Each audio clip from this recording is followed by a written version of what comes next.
Good morning, everyone. Good morning. And welcome to our Symposium on Women in Politics 2014. My name is Pete Damiano. I direct the University of Iowa Public Policy Center.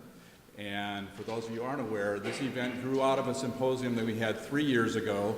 There was a two-day event leading up to the Iowa caucuses that was about political discourse. And the Public Policy Center, while our primary mission is about doing academic research to inform policymakers, a part of our community engagement mission is really to try to share that information and engage people in positive political discourse on some of the more challenging issues to do that. And it became very clear when we had that last symposium and had a very good panel on women in politics that if you don't have the entire population engaged in this discussion, it becomes very difficult to move forward. At that time, we had several topics that we were trying to do in one panel, and it also became clear that that's something that we really needed to expand into an entire day.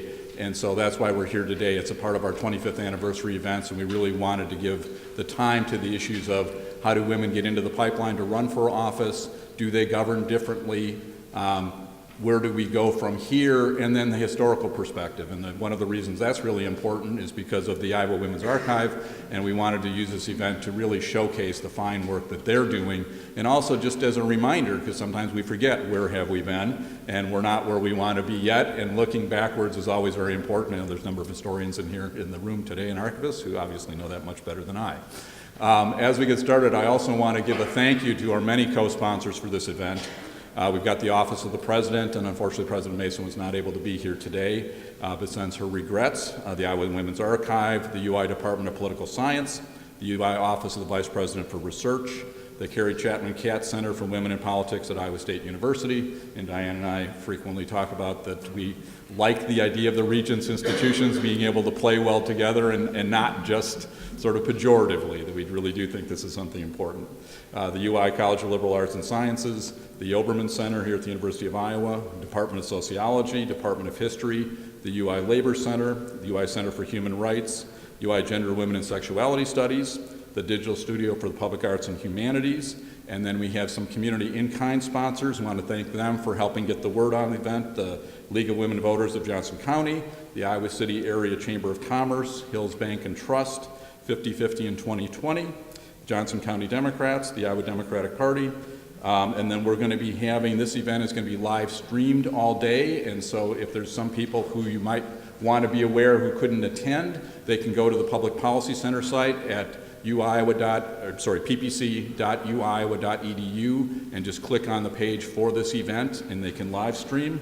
If anyone wants to tweet from the event today, the hashtag is Iowa Women in Politics. And as we have the panels and discussion, there will be cards available for asking questions, and Leslie Gannon will have those in the back. And please join me in thanking Leslie for all of her hard work. She's our community engagement coordinator for putting this all together.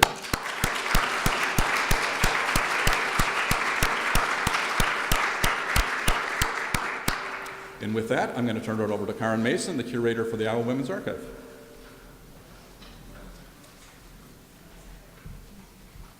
Thank you, Pete. The Iowa Women's Archives is really excited to be part of this event today. And just turning on the television last night, MSNBC had a whole big thing on women in politics. So we are right up there and ahead of the curve.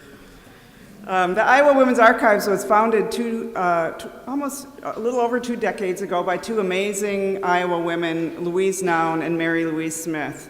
Mary Louise Smith was a very prominent Republican, chaired the Republican National Committee in the 70s.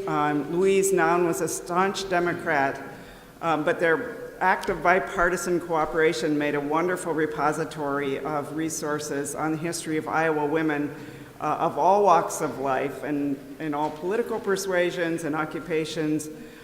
We have an incredible collection on the history of Iowa women in politics and women outside of Iowa, too. So 22 years ago, when we opened the Iowa Women's Archives, we celebrated with a panel discussion held right here in the old Capitol Senate chambers on Iowa women in political life. So I expect 20 years from now, we'll be doing the same thing, but we'll have a lot more women in office. So on the way to that panel discussion, Mary Louise Smith, who was one of the speakers, stopped on the Pentacrest outside the old Capitol to give a speech at an ERA rally. Never one to miss an opportunity like that. And unfortunately, despite her impassioned speech, the ERA went down to defeat in Iowa that year, though it later passed. So it's fitting that we should be here again today discussing the history of women in politics.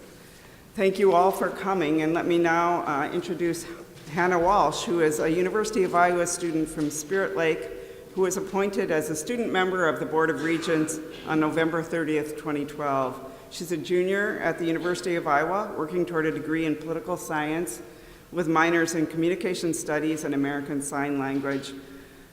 And she has recorded many accomplishments in her young college career at the UI. Hannah?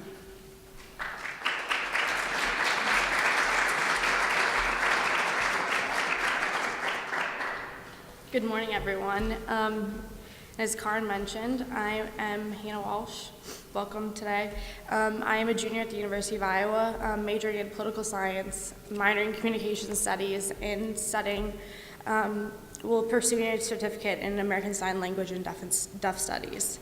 I have the unique honor of serving on the Board of Regents, state of Iowa, and being the sole student and member of the Board of Regents. I first of all want to welcome you and thank all of those who put today together. My remarks will be short, but basically I was just very, very extremely lucky to have found my passion for politics very early in my life. But I really wouldn't be here today if it weren't for some incredible role models that I had, most especially my mother. She was just the epitome of an incredibly strong woman who was both an incredible woman and an incredible professional. I've had many role models, both female and male, but there's not a lot of political female leaders that I had to look up to growing up. I mean, now I have quite a few mentors that I can get advice from, President Mason, the Lieutenant Governor. But I mean, we have a lot of work to do, that's for sure. We need to work on getting some really incredible female people to look up to, for young people like myself, for young women, so they know that this is a very much something that's possible to really change the world. So again, welcome, and thank you.